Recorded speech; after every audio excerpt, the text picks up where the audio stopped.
It just seems something that's kind of scary. You just know exists around you like all of your life. My dad would take me out in his kayak far out into the middle of the ocean, and that's how we learned how to swim.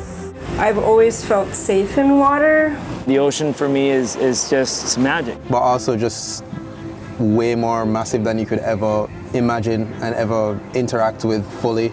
It covers the majority of the earth, so it's something that really needs to be protected and cared for. We are about 55 miles, I believe, off the coast of Florida on the beautiful island of Bimini in the Bahamas.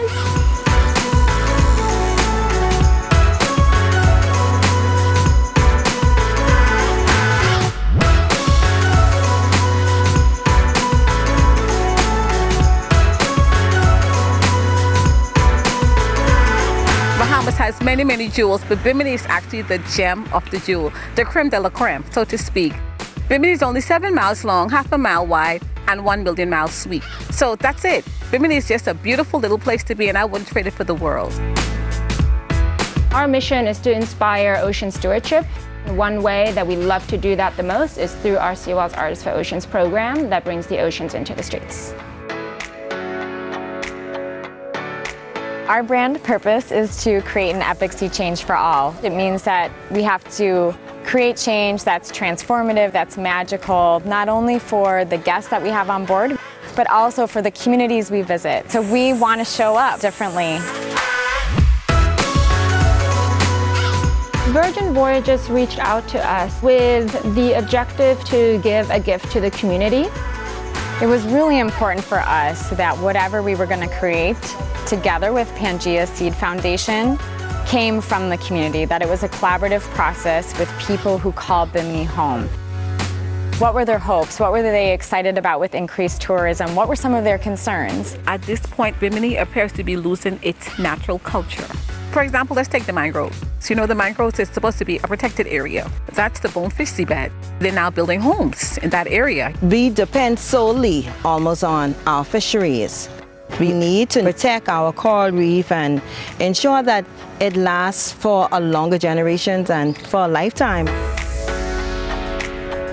So we're hoping that through art, we can increase dialogue on important issues facing the ocean and also celebrate the local culture, the local place, the local people. So as you make something, as you paint something, as you engage with the community, you have an opportunity to magnify an idea. It's not necessarily hidden behind any walls. It's not in anyone's private house or, in some museum that people feel like they can't get into or don't really belong. It's easily accessible to all sorts of people. You can create a statement piece that's right in the middle of the community. So I've always found murals to be my favorite form of art. The murals are not just there. They are there for a reason, and I think people are actually going to pay attention to.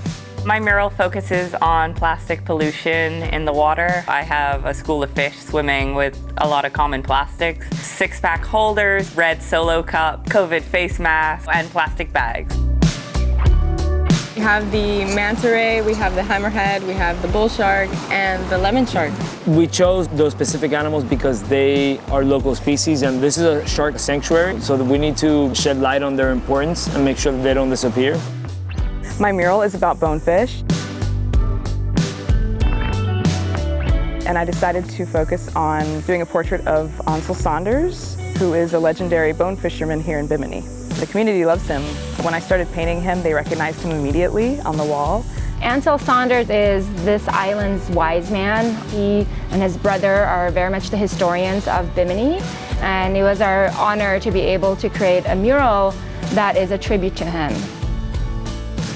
Lemon sharks spend a good chunk of their lives in the mangrove forest, and so they very much use it for protection and as a nursery. It's one of the most interesting plants because, it's something that exists both above and underwater, which isn't very common. So for me, it was important to kind of infuse this with the culture of the Bahamas and Bimini, including the Jankunu headdress and kind of blending that in with the mangroves. On a deeper level, it's not so much a situation now where it's people and then the nature, we're all like so connected, and I feel like it's good to have imagery that connects people to that, so when they look at it they can feel. Today I feel the same way as when we look at human beings, we play a major role in the destruction of our planet. The children need to understand what it is that they can and cannot do in order to protect the earth. So I included the hand because I wanted to also bring attention to the fact that we need to take care of it. Two sides of the mural, you can see the color faded. That represents the bleached coral. The center has this really, really vibrant red coral, and that is what the coral should look like. It houses so many animals and it does so much for the ecosystem. To me, it almost seems like it's the heart of the ocean. It's always so key to get the artists into the environment, interacting with the community, and often that also changes the way they create art, and they'll tweak their designs and make sure that their artwork reflects the place and the people. I'm still so lost. Saturday was extremely fun. The kids were overjoyed. That is actually some of their first time painting a wall, so they were very excited to do that. We don't have much to do for the kids. And you know, we have lots of children on this island, so we don't have a lot of things for the kids to do. So that's a big, big part of, you know, not just boosting their morale, but getting them involved. After we were done with the painting, we went on the beach and we did a little cleanup of Radio Beach. For me, I was kind of disappointed. I was not aware that the beach was so dirty. It prompted me to want to do more.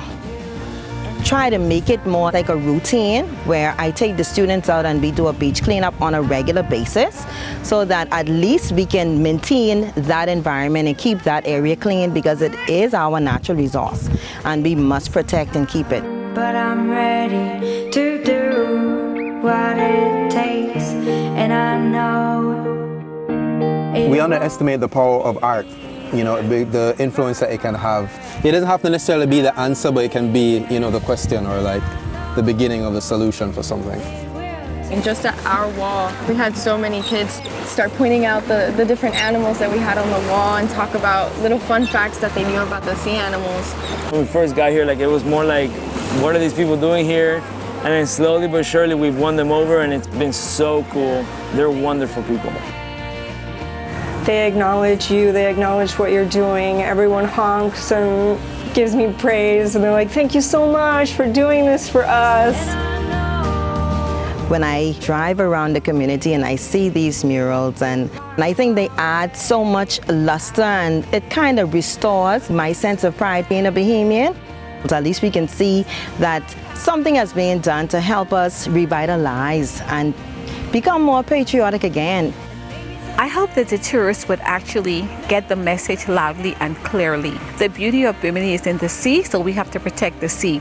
Hopefully that message would be portrayed. Keep Bimini clean, protect what you love. Just looking at it, yeah.